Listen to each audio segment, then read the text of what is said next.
السلام علیکم ناظرین، میں ہوں ارسلان کھوکر۔ آپ دیکھ رہے ہیں آج کا بڑا خصوصی پروگرام۔ بڑی اہم ملاقات اور بڑے اہم موضوعات پر ہوگی آج بات۔ دین اسلام کی ترویج، ایک معلم، ایک مبلغ، پاکستان ہو، پاکستان سے باہر ہو، ہم آج کل دیکھتے ہیں بے راہ و روی کا یہ دور ہے۔ بے راہ و روی میں سب سے اہم بات یہ ہے کہ نوجوان نسل کو دین اسلام کے ساتھ جوڑا جائے، اور صرف یہی ایک راستہ ہے کہ دین اسلام کے ساتھ جڑیں، اور دین اسلام کے ساتھ جڑیں گے تو ہی تمام دینی اور دنیاوی دونوں مسائل کا حل بہتری سے نکلے گا، اور جو بھی لوگ دین اسلام کے ساتھ جڑے ہیں وہی ان حل کو بہتر طریقے سے اپنی زندگیوں میں بھی قابل عمل لا رہے ہیں اور دنیا بھر میں ترقی بھی پا رہے ہیں۔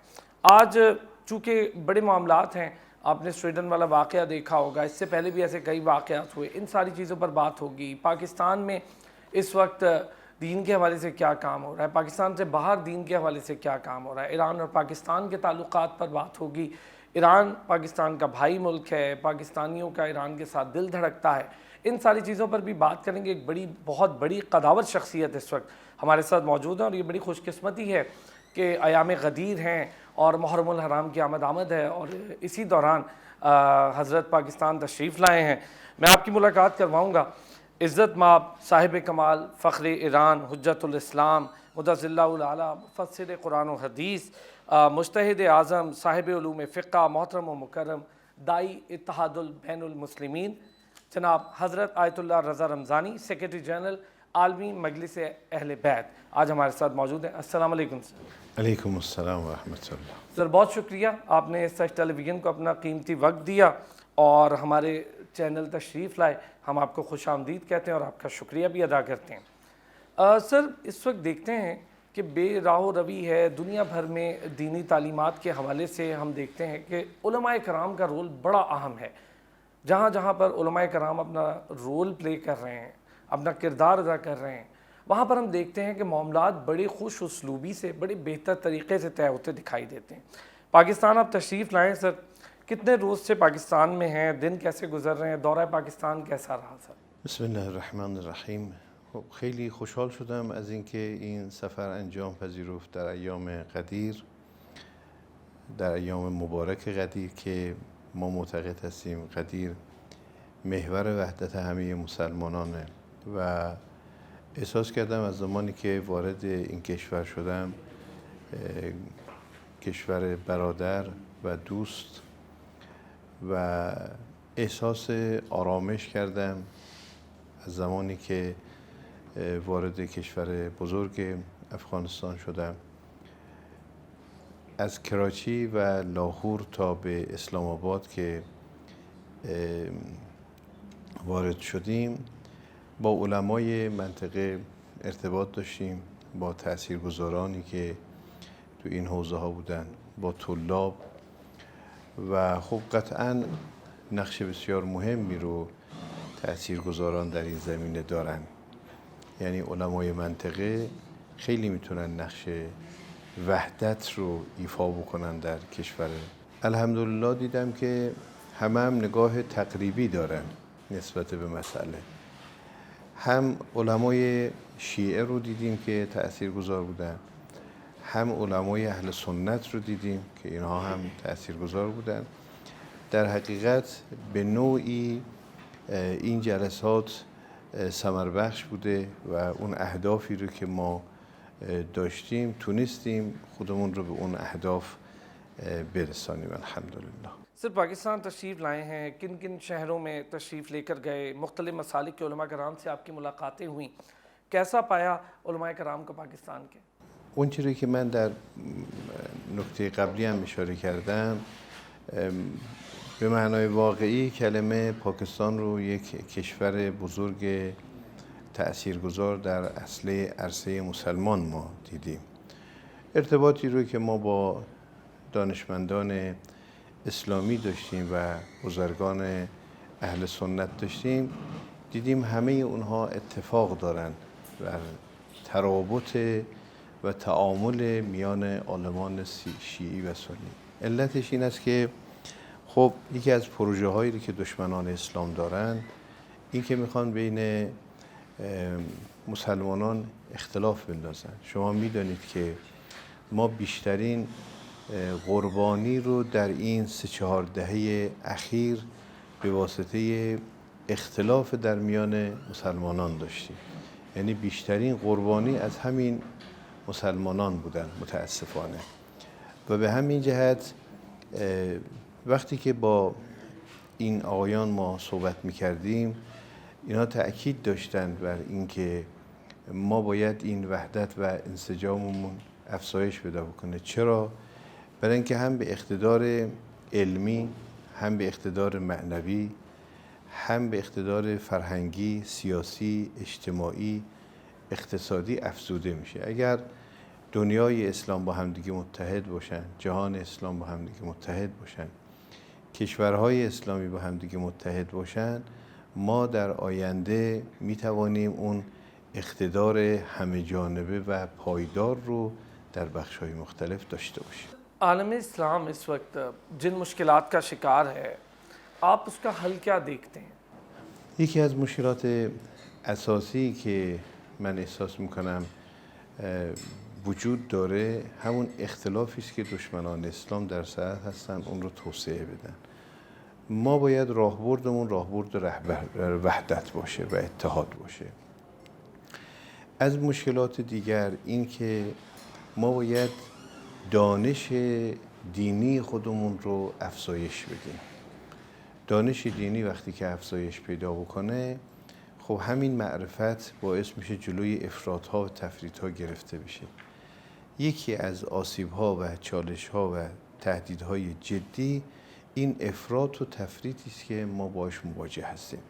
هر دوی اینها به نوعی تحریف اسلام و برای ضربه زدن به اسلام هست. ما باید اسلام عقلانی رو تو دنیا معرفی بکنیم، اسلام اعتدالی رو تو دنیا معرفی بکنیم، اسلام معنوی رو در دنیا معرفی بکنیم و اسلام عدالت محور رو در دنیا معرفی بکنیم. این از اون نکته‌های بسیار اساسی است که باها باید بهش توجه داشته باشیم. و دیگر اینکه هرچه کنفرانس اسلامی با همدیگه ارتباط بیشتری داشته باشن در بخش‌های مختلف، این میتونه به توسعه ارتباط میان کشورهای اسلامی منجر بشه. من گمان میکنم که بهترین راهبرد همین راهبرد وحدت هست در همه بخش‌هایی که مربوط به عالم اسلام هست که میتونه یک قدرت و اقتداری رو به دنبال داشته باشه و در برابر همه چالش‌ها بیسته و مقابله بکنه و اجازه نفوذ نده که در کشورهای اسلامی به اصطلاح دیگران بخواهند تعدی و تجاوز بکنن. شما میبینید الان توهین به قرآن میکنن، توهین به پیامبر اکرم میکنن و اینها. خب این رو باید ما به تمام مجامع بین المللی توجه بدیم که هیچ وقت نباید اجازه بدن که چنین بستری فراهم بشه که بیش از 2 میلیارد مسلمان قلوبشون جریحه دار بشه. باید در برابر اهانت‌هایی که نسبت به مقدسات اسلامی صورت میگیره به شکل حقوقی و به شکل‌های مختلف بایستیم و مقابله بکنیم و همینطور هم نباید به بهانه آزادی بیان بیان اهانت به مقدسات داشته باشن.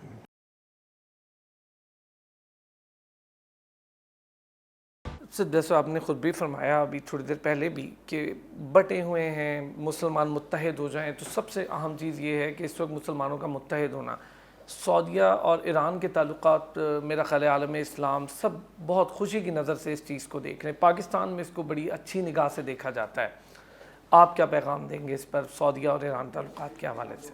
قطعاً ایران اسلامی همواره در صدد هست از ظرفیت عالم اسلام و کشورهای اسلامی به نفع جامعه مسلمان و مسلمانان استفاده بکنه و بر همین اساسه که ایران اسلامی در صدد توسعه ارتباط میان همه کشورهای اسلامی است و از جمله عربستان و قطعاً این نوع ارتباطات میتواند در توسعه روابط میان کشورهای مسلمان نقش ایفا بکنه. सर, कश्मीर फ़लस्तीन जो मज़ालिम ढाए जा रहे हैं, क़िबला अव्वल बैतुल मक़दस की अगर बात कर लें, आज़ादी के हवाले से आलम इस्लाम के रवैये के बारे में सब क्या कहना चाहेंगे?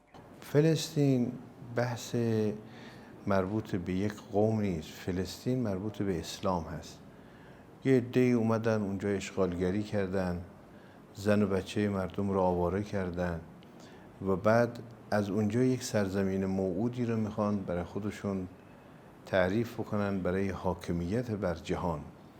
از این جهت همونطوری که امام رضوان الله علیه تأکید میکردن که روز قدس روز عالم اسلام هست، فلسطین مربوط به عالم اسلام هست. نباید اجازه داد که مسلمانان در اونجا اولا مورد آسیب قرار بگیرن و رأی ما، حرف ما در اونجا این است که فلسطین باید به دست فلسطینیان اداره بشه، نه غیر فلسطینیان. حق فلسطینیان هست که فلسطین رو مدیریت بکنن و اداره بکنن و بیگانگان نباید به اونها اجازه داده بشه که اونها وارد این منطقه بشن و اون جمعیت رو آواره بکنن و اون ظلم و ستمی رو که متاسفانه در این چندین دهه نسبت به خود فلسطین انجام پذیرفته و همینطور نسبت به خیلی از کشورهای دیگر مسلمان. شما اون پروتکل‌های 24 گانه‌ای رو که صهیونیست‌ها تعریف کردن، اونها در صدد هستن که یه حکومت جهانی رو با اون ادبیات خودشون بخوان تشکیل بدن اینها و سرزمین موعود خودشون رو در اونجا تعریف کردن و لذا همه مسلمانان باید به پا خیزن. این که بیان روابط با اسرائیل رو عادی سازی بکنن، این قابل قبول نخواهد بود. یعنی ما نمیتونیم بپذیریم که به اصطلاح این قابل پذیرش باشد و اینها و به همین جهته که ما به همه کشورهای مسلمان توصیه میکنیم و سفارش میکنیم که نسبت به روابط عادی سازی رو که برخی دارن دنبال بکنن تجدید نظر بکنن، چون اسرائیل یک قده سرطانی است و برای آینده اسلام و مسلمانان و بلکه بشریت یک تهدید جدی خواهد بود. و اما در مورد کشمیر ما معتقدیم به اصطلاح باید نزاع‌های منطقی کنار گذاشته بشه، باید روابط دوستانه با همدیگه بنشینن، اونهایی که اختلاف دارن تو این حوزه ها این رو به شکل مناسب حل بکنن. حالا اونها دیگه بحث‌های جزئی و یه بخشش بحث‌های سیاسی هست، اونهایی که اهل سیاست هستن در تعاملات سیاسی باید نسبت به این حوزه اظهار نظر بکنن. सर फ़लस्तीन का ज़िक्र आपने किया, हमने कश्मीर का ज़िक्र कर लिया, वाक़े का भी ज़िक्र आपने थोड़ा सा किया। ओआईसी के किरदार के हवाले से चूँकि बात बहुत ज़रूरी है, स्वीडन में जो मकरू वाक़या हुआ, तौहीन कुरान पाक हुई, ये कोई पहला वाक़या नहीं है सर। इससे पहले फ़्रांस में, डेनमार्क में ये वाक़यात हुए। ओआईसी का किरदार क्या देखते हैं और कैसे उन्हें इक़दामात उठाने चाहिए? کنفرانس اسلامی باید اونچه را که در سوئد اتفاق افتاده و دولت سوئد مجوز داده با اینکه میدانستی که اونها میخوان نسبت به قرآن توهین بکنن، باید اون رو ضمن اینکه محکوم بکنه باید پیگیری های حقوقی قضیه رو هم مورد توجه قرار بده. کنفرانس اسلامی هم خب ضمن اینکه محکوم میکنه باید پیگیر قضیه باشه. ایران اسلامی هم که همواره نسبت به این حوزه ها حساسیت نشون میده. ما باید به یه مرحله‌ای برسیم، این اقتدار به جایی باید برسه که دیگه اجازه اهانت دادن به افراد نسبت به مقدسات رو باید کاملا جلوگیری بشه و هیچ دولت اروپایی و آمریکایی به خودش اجازه نده که مجوز بده به بهانه آزادی بیان برای اینکه بیاد به اصطلاح اهانت به مقدسات داشته باشد. اینا باید مرز میان آزادی بیان و اهانت به مقدسات رو کاملا جدا کرد و اصلا در خود اعلامیه جهانی حقوق بشر هم اجازه داده نشده که یه چنین تهدیدی باشد. اینا چرا؟ یه چنین به اصطلاح آزادی وجود داشته باشه. چرا اینکه در اعلامیه جهانی حقوق بشر آمده که انسان‌ها آزادند مگر آنکه به دیگران آزار و اذیتی برسانند. خب مگر آزار و اذیت فقط آزار و اذیت جسمی هست؟ روح بشر هم اگر مورد آزار و اذیت قرار بگیره، عقاید بشری هم اگر مورد آزار و اذیت قرار بگیره، شما بیش از 2 میلیارد انسان رو که اینها معتقد به کتاب آسمانی هستن اینطور میان مورد اهانت و توهین قرار میدین و قلوبشون رو جریه دار میکنه. خب قطعا این حتی با اون آزادی که در اعلامیه جهانی حقوق بشر هست به هیچ وجه سازگاری نداره. सर मगरिब की इस्तेमारी क़ुव्वतें, उनके ओछे हथकंडे, मुसलमानों के जज्बात मजरूह करना, ये सब कुछ एक कड़ी है, आप देखते हैं बहुत बेहतर तरीके से। अज़मत कुरान के हवाले से सर हुकूमत ईरान की जानिब से कौन कौन से इक़दाम उठाए गए؟ بعد از انقلاب اسلامی کارهای بسیار وسیعی در این زمینها انجام پذیرفته. ما در هر استانی و در هر شهری کانونهای قرآنی، مؤسسات قرآنی دایر کردیم. از حفظ قرآن گرفته، آموزش قرآن گرفته، لحن قرآن گرفته، مهارت قرآنی گرفته، تفسیر قرآنی گرفته، تفسیر ترتیبی قرآنی گرفته، ترتیب موضوعی قرآنی گرفته دو اینها. و لذا امروزه کشور جمهوری اسلامی حافظان بسیار زیادی داره، مفسران داره، دانش آموخته هایی در حوزه های قرآن داره و اصلا قرآن کریم توجه جدی نسبت به مسئله قرآن داره دو اینها. و الان ما شبکه معارف داریم، شبکه قرآن داریم، یعنی تلویزیون به صورت اختصاصی به مباحث قرآنی میپردازه. یکی از بحث‌های جدی رو که در جمهوری اسلامی ایران نسبت به اون تأکید شده مسابقات بین المللی قرآن در سطوح مختلف است. ما امروزه برترین قاریان رو از جمهوری اسلامی ایران داریم و نه فقط البته این مسابقات در بخش قرائت و لحن و صوت و اینها، بلکه این مسابقات در حوزه مفاهیم هم هست، در حوزه تفسیر هم هست. خیلی مهمه. شما در حوزه علمیه قم میبینید که رشته‌های تخصصی قرآنی دایر شده است. در دانشگاه‌های ما هم رشته‌های تخصصی قرآنی دایر شده. ما فارغ التحصیلان در مقاطع مختلف از کارشناسی ارشد، دکتری در دانشگاه‌های مختلف داریم. فارغ التحصیلانی رو در علوم تخصصی قرآن در حوزه‌های علمیه قم داریم و اینها. و لذا من گمان می‌کنم که در هیچ زمانی به مثل این زمان در گسترش فرهنگ قرآنی و ادبیات قرآنی کار نشده است در اینها. و جمهوری اسلامی ایران خودشون متولی گسترش فرهنگ قرآنی میدانه.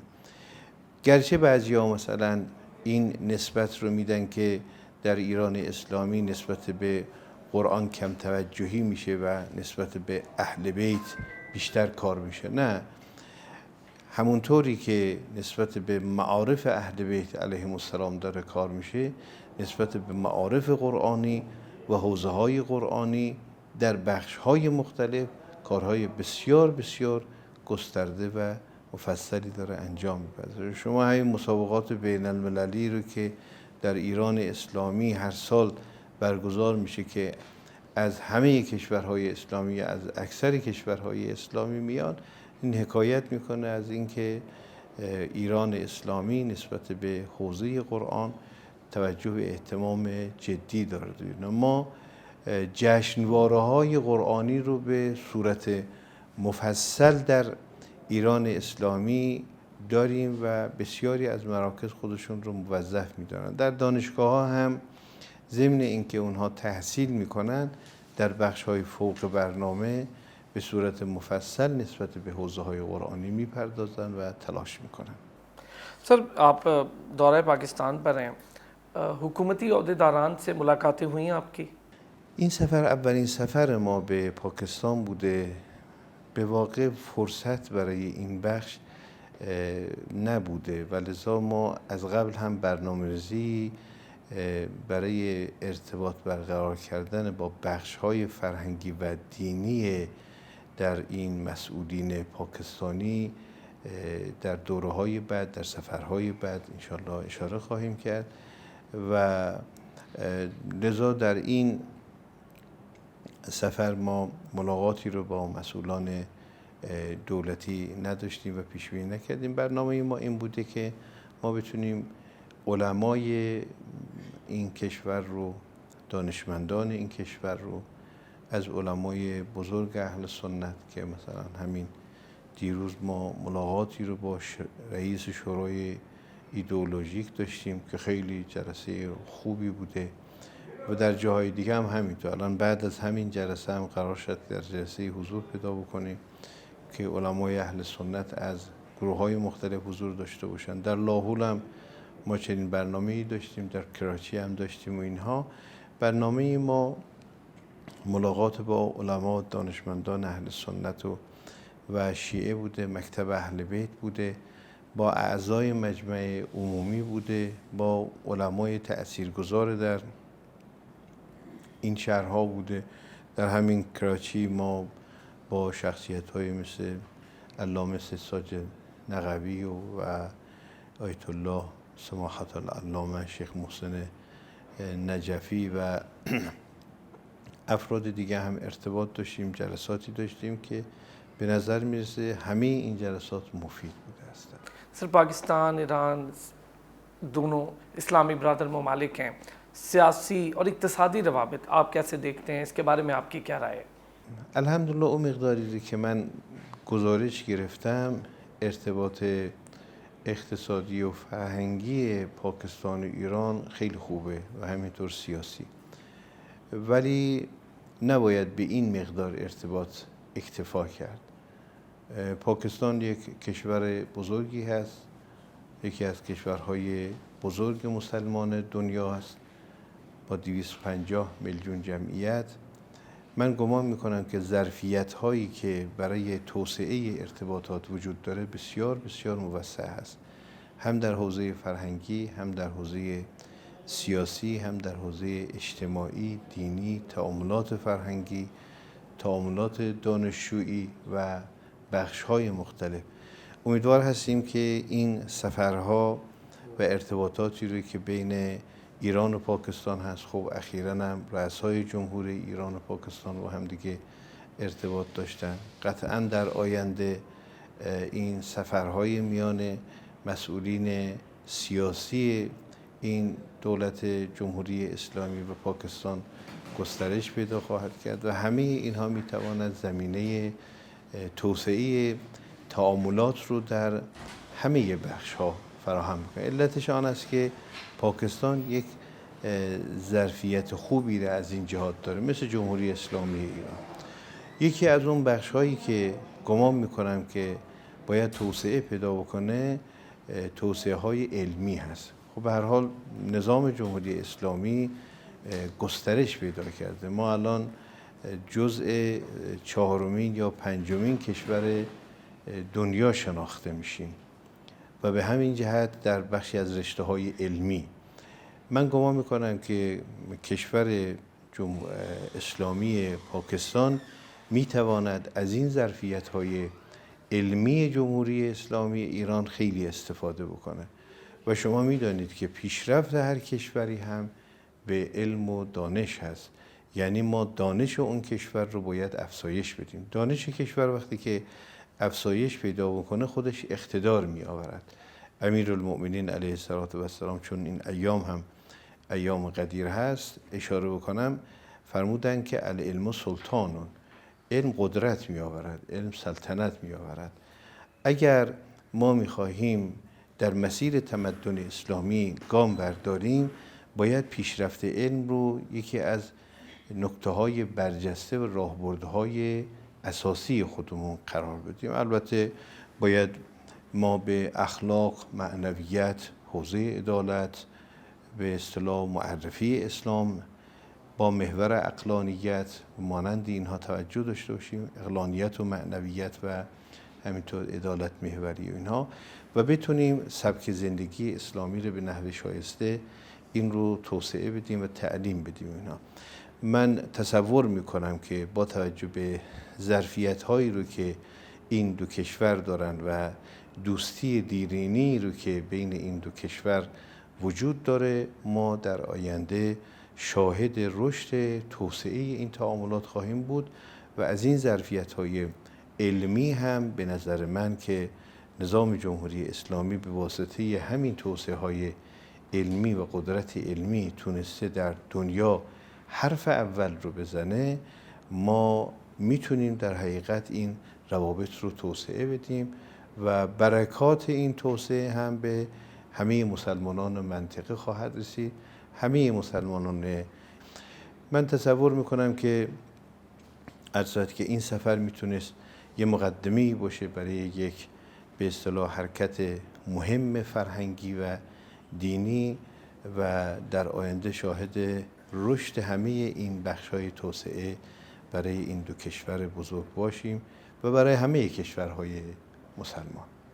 बहुत बहुत शुक्रिया सर, बहुत शुक्रिया नाज़रीन. बहुत अहम मौज़ूआत जिस पर आज बात हुई, एक तो पाकिस्तान ईरान बरादराना ताल्लुकात, सियासी इक़्तिसादी ताल्लुकात, उसके साथ साथ स्वीडन जैसे ममालिक में होने वाली वो शरअंगेज़ी के वाक़यात, या फिर हम कहें कि फ़्रांस में होने वाली शरअंगेज़ी के वाक़यात, और ये होता रहता है डेनमार्क में होने वाली शरअंगेज़ी के वाक़यात, लेकिन इनकी रोकथाम के लिए जो हमारे साथ आज शख्सियत कदावर शख्सियत मौजूद हैं, उन्होंने जो मेरा ख्याल है निकात उठाए, इससे बेहतर निकात नहीं हो सकते कि इत्तेहाद बैनुल मुस्लिमीन इस वक्त की सबसे अहम ज़रूरत है. हम अगर आज इकट्ठे नहीं हुए तो इस्तेमारी क़ुव्वतें इसी तरह से शरअंगेज़ियाँ फैलाती रहेंगी और वक्त की ज़रूरत है कि तमाम मुसलमानों को एक प्लेटफॉर्म पर इकट्ठे होना चाहिए. सऊदीया ईरान ताल्लुकात, पाकिस्तान ईरान ताल्लुकात, दुनिया भर में किस तरह से दीन इस्लाम की तरवीज व तबलीग पर काम किया जा रहा है, इस पर भी आज बात हुई. बहुत शुक्रिया सर.